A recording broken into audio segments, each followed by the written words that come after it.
전국 각지를 돌면서 시장과 고객들을 조사한 적이 있는데요. 그러면서 제가 세 가지를 크게 느꼈습니다. 그 세 가지가 퇴직 후 삶에 어떤 시사점을 주는지 같이 생각해 보도록 하겠습니다. 안녕하세요. 저는 시니어 라이프 비즈니스를 연구하는 최학입니다. 2005년에 직장 생활할 때인데요. 세 달간 전국 18개 도시를 돌아다녔습니다. 그 지역에 주로 통신 서비스를 확인하면서 고객 경험 관찰이라고 하는데 어떠한 특징들이 있는지 한 도시에 약 일주일씩 묵으면서 전국을 샅샅이 돌아다닌 적이 있습니다. 그때 느낀 것이 있고요. 또 1차 퇴직 후에는 농촌 생활에 관심이 있고 특히 농산물 유통에도 관심이 있어서 무주라든지 전남의 장흥 지역의 로하스타운이라는 약 70만 평의 시니어 타운이 조성되는데 그쪽에도 관심이 있어서 자주 다닌 적이 있습니다. 그리고 작년에 연말에 11월부터 약 2달간 전국을 다니면서 또 줌으로 회의를 하면서 그 느낀 세 가지가 있는데 이 세 가지를 통해서 시니어 삶에 주는 시사점을 생각해 보도록 하겠습니다. 먼저 첫 번째로 제가 느낀 것은 일자리에 관련된 겁니다. 우리나라 지도인데요. 색깔을 보시면 빨갛게 수도권 위주는 빨갛고요. 그다음에 부산이라든지 경상도 지역 그리고 약간 일부 지역에 있어서 이런 일자리가 있는 것을 알 수가 있습니다. 왜 도시가 발달을 하고 왜 도시가 덜 발달을 하는가? 이런 것에 대해 궁금한 점이 굉장히 많았는데 특히 놀라운 것은 한 도심을 가더라도 그 도심이 구도심이냐 신도심이냐에 따라서 굉장한 격차가 있다는 거고요. 특히 상대적으로 낙후된 농어촌 지역도 새롭게 개발되는 곳이 있는데 그 이유를 살펴보면 대부분 대규모 공장지대가 들어서거나 대규모 일자리가 생겨서 젊은 사람들이 유입되고 그 속에 새로운 도시가 생겨나는 그런 것을 볼 수 있었습니다. 물론 그때 당시에는 구도심은 지금은 이제 도시 재생이라고 하지만 횡해서 거의 극과 극의 그 차이를 볼 수 있는 그런 것들을 느꼈었습니다. 두 번째로 느낀 거는요. 이제 올해 연말에 다니면서 느낀 건데요.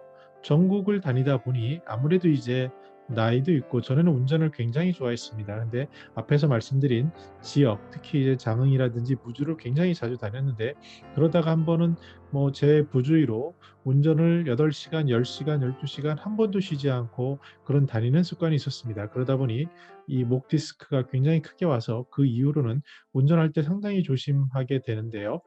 그런 것들이 맞물려서 운전을 좀 별로 선호하지 않게 되었습니다. 그러다 보니 어떻게 갈 수 있을까를 고민하는데 제한된 시간에 장소에 가야 되는 경우가 많습니다. 가까운 거리는 운전을 하지만 그도 많이 피곤하기 때문에 KTX라고 하는 고속철도망을 이용하는 경우가 많이 있었습니다. 그럼 KTX를 타고 갔는데 거기서 다시 들어가는 지역을 어떻게 연계할까라는 시간적인 제한 속에서는 주로 택시를 이용을 하는데요. 어떠한 경우 굉장히 황당한 경우가 있었는데 경상북도 도청 아마 가보신 분이 계실 겁니다. 안동 근처인데요. 여기는 접근성이 떨어지는 겁니다. 굉장히 오래된 도시고 볼 것도 많고 좋은 도시임에도 불구하고 이곳에 대한 접근성은 상당히 불편합니다. 그래서 한 번은 고민하다가 대구에서 택시를 타고 안동까지 가서 어떤 인터뷰를 하고 온 경험이 있습니다. 그 다음번에는 다시 여러 가지를 계산을 해보니 답이 잘 나오지 않더라고요. 그래서 결국은 차를 타고 이동을 했습니다. 이런 경험들이 있는데요. 그럼 왜 우리나라가 이럴 것인가에 대해서 다시 한번 곰곰이 전국을 다니면서 눈으로 보고 느낀 것을 생각해 보니까 그 이유는 이 지도에 있습니다. 어렸을 때 배운 산지가 국토의 약 70%가 넘는다라는 그러한 얘기. 이것들을 지도로 보시면요. 굉장히 땅으로 봤을 때 사람이 살 수 있는 지역이 몇 군데 되지 않습니다. 특히 수도권을 왜 그러면 올해 엄청난 뉴스가 50% 이상이 서울, 경기, 인천에 모여 산다는 건데요. 그 이유가 무엇일까?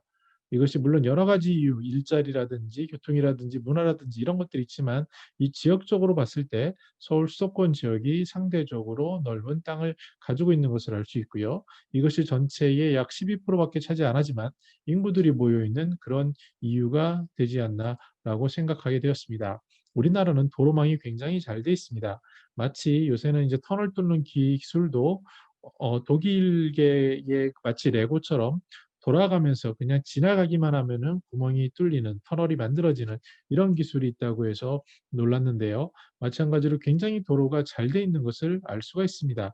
그럼에도 그럼에도 앞에서 말씀드린 것처럼 만약에 서울을 중심으로 굉장히 먼 전라도 땅끝을 간다든지 경상도 끝지역을 간다든지 했을 때 심리적인 부담은 상당히 큽니다.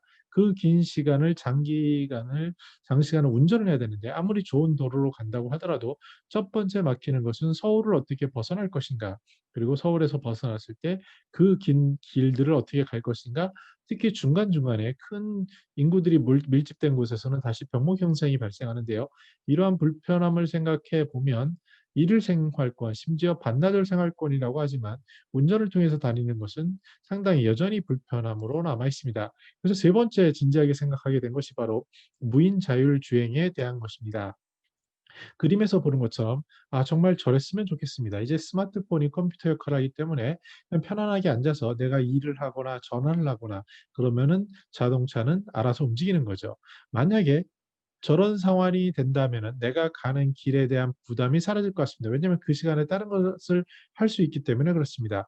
최근 한 인터뷰에서 비대면 사회가 되면서 학생들 사이에 좋은 이유도 있다고 하는데, 왜냐하면 미팅을 하기 위해서 가는 그 출퇴근 거리, 뭐 옷을 입고 화장을 하고 이런 시간들을 대폭 줄여주기 때문에 아래 그냥 파자마 바람으로 편하게 앉아서 이야기를 하면 되는 그런 상황이 좋다라고 한 이야기를 종종 듣곤 합니다. 근데 마찬가지로 이 공간이, 소통하는 공간이 차 안에서 이루어질 수 있다면, 차 안에서 물론 기사를 쓰시는 그런 고위 임원도 계시겠지만 그것을 넘어서서 이런 차들이 만약에 움직일 수 있다면 지방에 사는 것도 다시 한번 생각해 볼 만하지 않을까라는, 만약에 혹시 내가 그 전남을 다니고 무주를 다니고 했을 때 이러한 자율주행이었다면은 그 가는 시간에 뭔가를 할 수 있기 때문에, 가는 시간에 공부를 한다든지 가는 시간을 활용할 수 있기 때문에 무언가 나의 작은 오피스 사무실이 움직이는 거니까요. 그래서 그런 생각을 해 보았습니다. 네, 그래서 그 시간을 보니까요. 아까 말씀드린 경상북도청을 가는 방법을 보면 서울에서 만약 서울역 기준입니다. 그래서 여기서 다시 교통이 되는 버스 터미널을 가서 또 차를 타고 내려서 그 지점까지 만약에 바로 연결되면 모르지만 거기서 또다시 교통을 이용해야 되기 때문에 거리는 굉장히 짧아 보이고 3시간 내외라고 돼 있지만 실제로 소요되는 것은 그 이상이 곱하기 2 정도 걸리는 것을 우리는 종종 경험합니다. 차로 갔을 때는 2시간 52분이라고 서울역 기준으로 나오지만 여기에 함정은 서울에서 벗어나는 시간들, 이런 것들이 또 많이 소요됨을 알 수 있습니다. 그래서 우리가 이러한 시간에 대한, 공간에 대한 장애가 있는데요. 이런 것들을 극복할 수 있는 시대가 오지 않을까, 그런 생각을 해봤습니다. 네, 아마 저처럼 직업 특성상 전국을 다니면서 현장을 보는 일이 그렇게 흔한 일은 아닌 것 같습니다. 근데 나이가 들어서 다시 한번 곱씹어 보니까 지역이, 우리나라가 이렇게 생겼고 산지의 영향, 그리고 교통망의 영향, 그리고 그곳에 사는 사람들이 왜 모여 사는가. 나이 드신 분들은 오히려 일자리가 많을 수 있고요. 지역에 가면은 지역의 농업과 관련된 좋은 일자리, 그리고 거기서 소득에 맞는 생활할 수 있는 거리들이 좀 많이 늘어나고 있습니다. 올해 지원책으로도 한번 체험해서 살아보는 것도 지원을 하고 있는데요. 그런데 중요한 것은 그 지역의 젊은 사람들, 청년들이 같이 살기 위해서는 양질의 일자리가 있어야 하기 때문에 이러한 기업체가 있는가, 이런 것이 중요한 고려 팩터가 되고요. 그걸 떠나서 많은 분들이 은퇴하고 어디에 살까를 고민하실 때 제가 강하게 추천하는 부분은 그 철도망이라고 말씀드릴 수 있겠습니다. 특히 지하철역으로 수도권이면 지하철로 갈 수 있는지, 또 만약에 지방이라면 고속철도망으로 해서 연계가 잘 되는지, 이런 것들이 중요한 이유는 인구의 50% 이상이 수도권에 살고 있고 이미 대도심을 생활하고 있고요.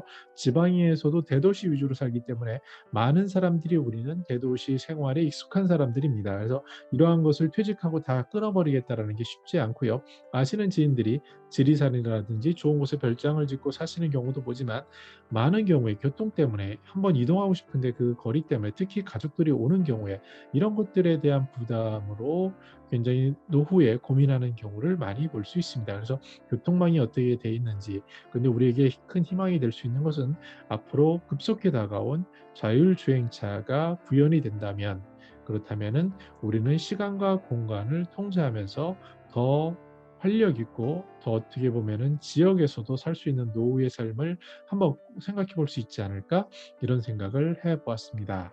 오늘 이렇게 제가 작년 2달 동안 다니면서 그 느낀 것들, 눈으로 지역을 보면서 느낀 것들을 공유를 했습니다. 아마 시니어가 된다는 것은 똑같은 교과서에 있는 글자를 자기의 삶과 경험으로 매칭하는 것이라고도 볼 수 있겠는데요. 우리가 이는 비단 지역에서 본 것은 어떠한 우리가 부동산 투자를 한다든지 아니면 노후에 거주를 한다든지 아니면 우리가 삶을 지속하기 위한 단서를 찾는다든지 이랬을 때 고려할 것은 일자리, 교통 이런 것들일 거고요. 특히 우리가 추구하는 최근에 맛보는 4차 산업혁명 기술이라는 것들이 이러한 것들의 시공간의 제약을 줄여줌으로써 새로운 가능성을 주지 않나 생각해 보았습니다. 저는 더 나은 시니어 삶 공동체를 연구합니다. 감사합니다.